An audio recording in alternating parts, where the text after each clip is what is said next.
Ya, boleh dimulai. Ya, aku mulai ya. Baik, selamat sore semuanya. Perkenalkan, di sini kami kelompok 7 akan mempresentasikan mengenai diskusi kami tentang pengambilan keputusan dalam 3 sudut pandang mengenai studi kasus kerusakan OPEX. Di mana judul presentasi kami pada saat ini adalah mengenai analisis keputusan dalam sistem manufaktur. Sebelumnya perkenalkan, kami dari kelompok saya sendiri terkait Arepa dengan NIM 10 20 12 335. Saya Syahsa dari TK Putri dengan NIM 10 20 12 500 304. Saya Muhammad Danang Aulia Rahman dengan NIM 10 20 12 500 145. Saya Iksan Firmansyah dengan NIM 10 20 12 5062. Baik, di sini kami akan menjelaskan mengenai studi kasus perusahaan X dalam 3 sudut pandang. Pertama adalah pendahuluan yang akan dijelaskan oleh teman-teman serta. Baik, pertama, apa itu teknik industri? Teknik industri adalah cabang ilmu teknik yang fokus pada perancangan, peningkatan, dan penerapan sistem terintegrasi yang melibatkan manusia, mesin, material, informasi, dan energi untuk mencapai hasil yang efektif dan efisien. Yang kedua ada manajemen. Manajemen adalah proses perencanaan, pengorganisasian, pengarahan, dan pengendalian sumber daya, termasuk manusia, material, dan modal untuk mencapai tujuan organisasi secara efektif dan efisien. Lalu yang terakhir itu teknik logistik. Teknik logistik adalah disiplin ilmu yang mempelajari cara merencanakan, mengatur, mengendalikan, dan mengoptimalkan aliran barang, informasi, modal, dan sumber daya lainnya dari titik asal sampai ke konsumen dengan tujuan mencapai efisiensi biaya dan waktu yang tinggi. Oke, untuk selanjutnya ada sudut pandang teknik industri. Teknik industri memandang organisasi sebagai suatu sistem terintegrasi yang terdiri dari manusia, mesin, material, metode, dan lingkungan kerja. Setiap komponen saling berinteraksi dan memengaruhi kinerja sistem secara keseluruhan. Yang pertama, ada keputusan analisis dan perancangan ulang sistem produksi. Perusahaan X memiliki 6 tahapan utama dalam proses produksi kursi kantor ergonomis. Dari sudut pandang teknik industri, perlu dilakukan pemodelan sistem produksi secara penyeluruhan untuk memahami hubungan antar proses. Yang pertama yaitu melakukan pemetaan aliran proses atau proses flowchart dan value stream mapping, mulai dari bahan baku, masuk hingga produk jadi. Selanjutnya ada mengidentifikasi aktivitas yang bernilai tambah dan tidak bernilai tambah. Yang ketiga ada mengurangi aktivitas yang tidak bernilai tambah seperti waktu menunggu, perpindahan material yang tidak perlu, dan penumpukan WIP. Alasannya, dengan memahami aliran sistem secara detail, perusahaan dapat menyederhanakan proses, mempercepat waktu produksi, dan menurunkan biaya operasional. Selanjutnya yang kedua ada keputusan studi waktu, beban kerja, dan line balancing. Meskipun kapasitas maksimal perusahaan mencapai 12.000 unit per hari, kapasitas aktual kemungkinan lebih rendah akibat ketidakseimbangan beban kerja antar stasiun. Yang selanjutnya ada melakukan time study pada setiap stasiun kerja untuk mengetahui waktu siklus aktual. Menghitung beban kerja operator untuk mencegah overloading maupun underutilization. Yang ketiga ada penerapan line branching agar waktu siklus antar stasiun mendekati sama. Alasannya, line branching akan meningkatkan efisien lintasan produksi, menurunkan idle time, dan meningkatkan output tanpa penambahan sumber daya. Untuk yang selanjutnya, yang ketiga pengandalan kualitas terpadu. Perusahaan penerapan inspeksi bahan baku, SOP kualitas di setiap proses, serta statistical quality control atau SQC untuk menekan cacat 3-5%. Sistem ini memungkinkan pengendalian kualitas sejak awal proses. Hasilnya, pemborosan berkurang dan kualitas produk lebih konsisten. Yang keempat, manajemen material dan persediaan. Dilakukan penentuan ukuran lot produksi, pengandalan WIP, dan sinkronisasi produksi dengan pengadaan bahan baku. Hasilnya, aliran produksi lebih lancar dan lead time lebih pendek. Yang kelima, pengolahan limbah produksi. Limbah diklarifikasikan dan dikelola dengan prinsip 3R, reduce dan recycle, serta penataan area limbah agar tidak menunggu waktu yang proses yang utama. Hasilnya, efisien sumber daya meningkat dan lingkungan kerja lebih baik. Yang keenam, tata letak fasilitas. Evaluasi tata letak dilakukan menggunakan from to chart untuk minimalkan jarak perpindahan material dan mengurangi penumpukan. Hasilnya, biaya material handling menurun. Yang ketujuh, ergonomi dan keselamatan kerja. Dilakukan analisis postur kerja, perbaikan stasiun kerja, dan penyediaan APD.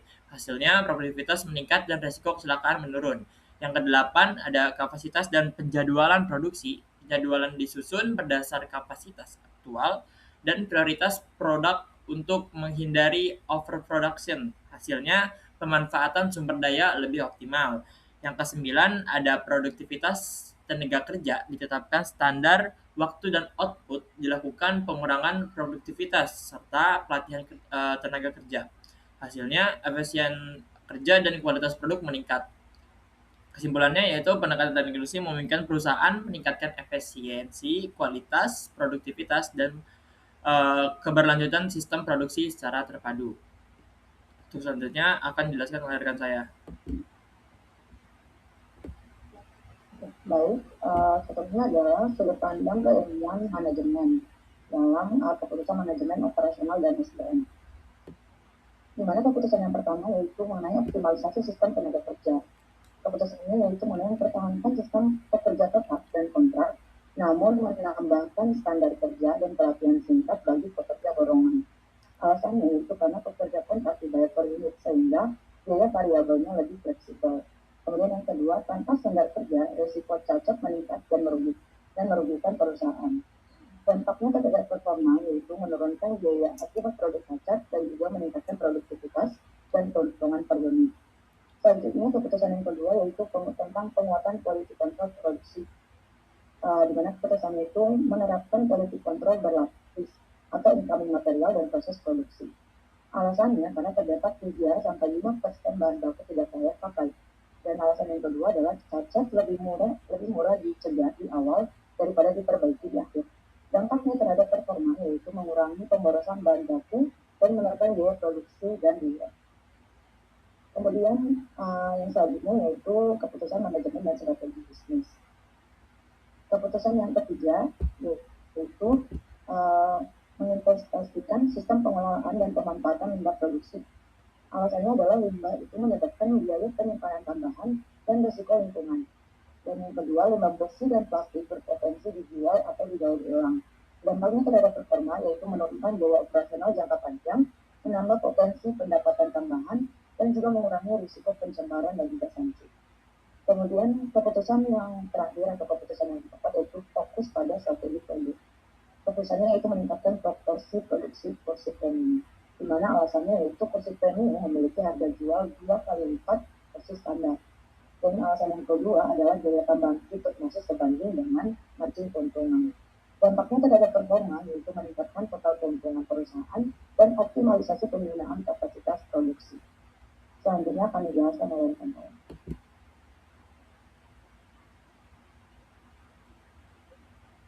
Dan selanjutnya pada sudut pandang teknik logistik, di mana terdapat internal flow dan persediaan.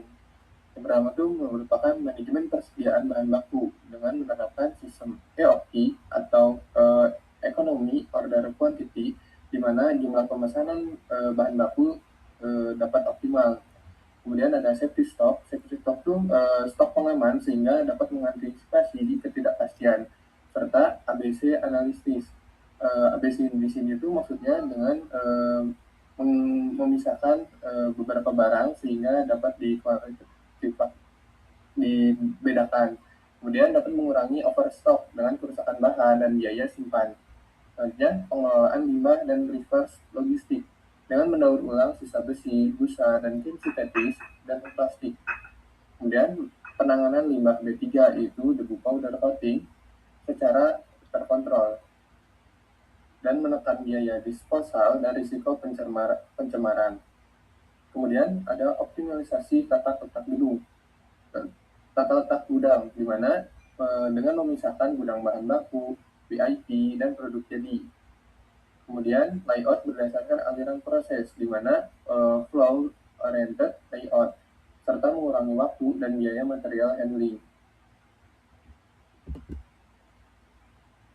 Selanjutnya, dalam sudut pandang teknik logistik, yaitu distribusi dan transportasi. Strategi distribusi dan transportasi itu dengan mengoptimalisasi rute pengiriman dengan route planning, milk run, dan mengelompokkan wilayah distribusi pada Pulau Jawa dan luar Pulau Jawa, serta meningkatkan utilisasi 5 truk kontainer.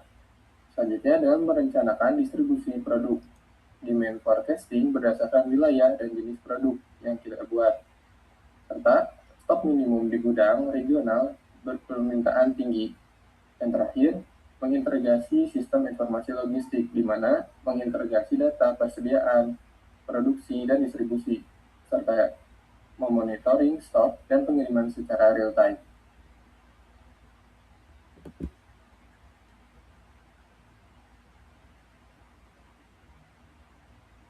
Selanjutnya itu perbedaan 3 keilmuan dalam pengambilan keputusan. Yang pertama, teknik industri. Teknik industri itu melihat perusahaan sebagai sistem terintegrasi, yaitu adanya manusia, material, informasi, peralatan, dan energi. Keputusan diambil berdasarkan analisis kuantitatif dan rekayasa sistem. Lalu manajemen itu melihat perusahaan dari sisi perencanaan, pengorganisasian, pengarahan, dan pengendalian. Keputusan tidak hanya teknis, tetapi juga mempertimbangkan sumber daya manusia, keuangan, risiko, dan strategi bisnis. Lalu yang terakhir teknik logistik. Itu menitik beratkan pada material flow, distribusi, persediaan, dan transportasi agar produk sampai ke tempat yang tepat, waktu tepat, dan biaya minimal.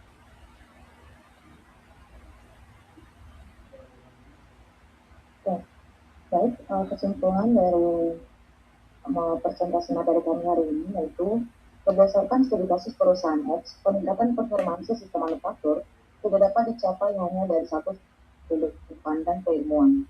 Teknik industri berperan dalam meningkatkan efisiensi proses produksi, pengendalian kualitas, dan pengurangan pemborosan, sehingga biaya produksi dapat ditekan.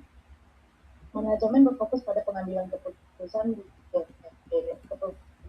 operasional, pengelolaan sumber daya manusia, serta strategi biaya dan produk untuk memaksimalkan keuntungan perusahaan.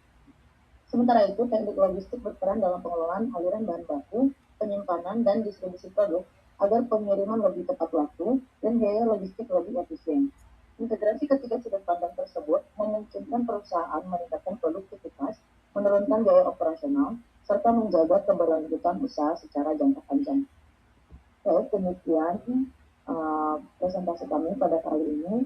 Berikut adalah referensi yang kami gunakan dalam materi ini. Sekian dari kami. Jika ada kesalahan dalam bentuk kata, kami mohon maaf. Selebihnya